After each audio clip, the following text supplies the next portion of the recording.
तो आज का हमारा टॉपिक है combined resistances of two resistance in parallel. जब दो रेजिस्टेंस पैरेलल में अटैच हैं तब उनका हम कंबाइंड रेजिस्टेंस कैसे निकालेंगे। ये डेरिवेशन है और ये एनसीईआरटी की बुक में मेंशन्ड है और ये आता है एग्जाम में कि आपको डिराइव करना है फॉर्मूला।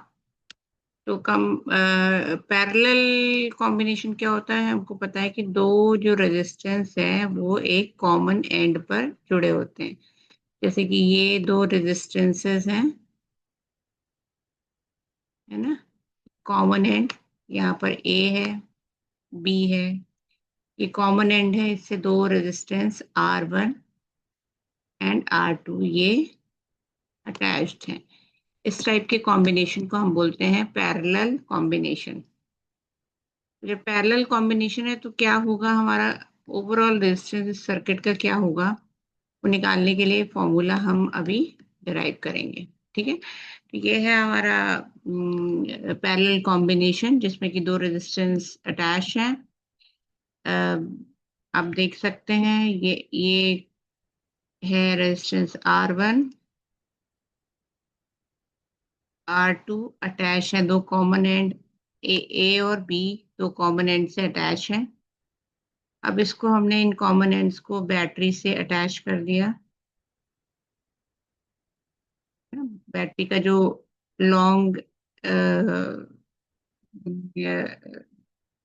है वो ये पॉजिटिव एंड है और ये नेगेटिव एंड है, और इसको हमने दूसरे एंड के साथ अटैच कर दिया। तो current always flow from positive to negative end. तो एक करंट ये जा रही है, ये जा रही है, ये जा रही है।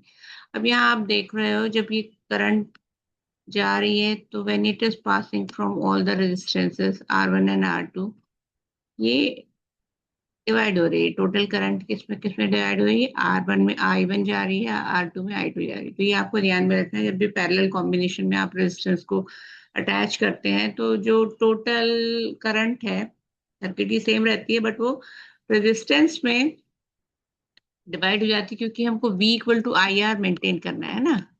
V equal to I R हमको मेंटेन करना है, ओम्स लॉ। आर एक फिक्स है, R1 R2 फिक्स है ना, क्यों, क्योंकि ये हमने पढ़ा है कि ये कांस्टेंट है। V जो है टोटल पोटेंशियल डिफरेंस इस सर्किट का जो भी है वो कांस्टेंट रहता है। तो डिवाइड कौन होगा, I is divided into I1 and I2, क्योंकि हमें ओम्स लॉ को फॉलो करना है।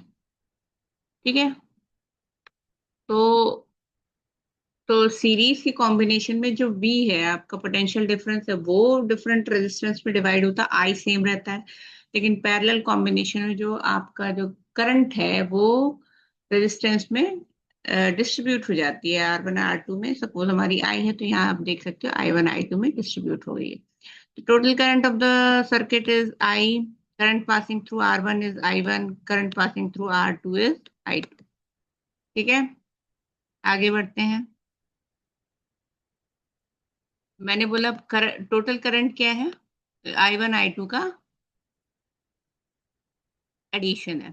टोटल करंट सेम रहती है, वो I है, that is the addition of I1 and I2। ठीक, ओम्स लॉ हमको क्या बताता है, the potential difference proportional to the current flowing. और इसको प्रोपोर्शनैलिटी का साइन हटाने के लिए हम एक कांस्टेंट लगा देते हैं। तो ओम्स लॉ क्या बोलता है, V इक्वल टू RI। यहाँ V क्या है, पोटेंशियल डिफरेंस है, R क्या है, रेजिस्टेंस है, और I क्या है, करंट इन एम्पियर है। तो इस के अकॉर्डिंग हम लिख सकते हैं I इक्वल टू V/R।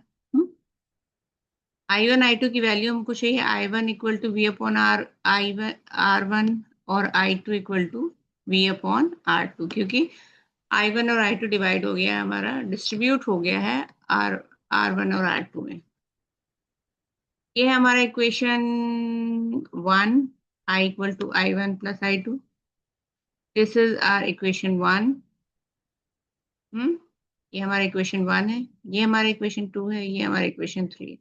हम क्या करेंगे, इक्वेशन 2 और 3 की वैल्यू को इक्वेशन 1 में पुट कर देंगे, that is the value of I1 and I2।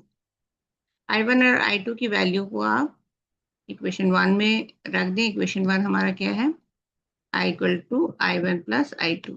ये हमारा इक्वेशन 1 है, इसमें हम I1 और I2 की वैल्यू रखेंगे। ठीक है, आगे बढ़ते हैं।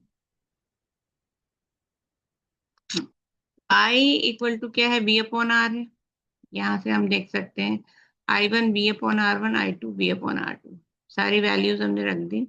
B को कॉमन ले लिया हमने, क्योंकि B यहाँ पर कॉमन एंटिटी है। B को कॉमन ले लिया तो हमारा इक्वेशन क्या बना, B equal to 1/R equal to 1/R1 plus 1/R2। दोनों साइड से B कैंसिल हो गया है। ठीक है, तो फाइनली हमारा इक्वेशन क्या हुआ, 1/R equal to 1/R1 plus 1/R2। तो ये है हमारा कंबाइंड रेजिस्टेंस कैलकुलेट करने का फॉर्मूला, जबकि दो रेजिस्टेंस पैरेलल में अटैच हो।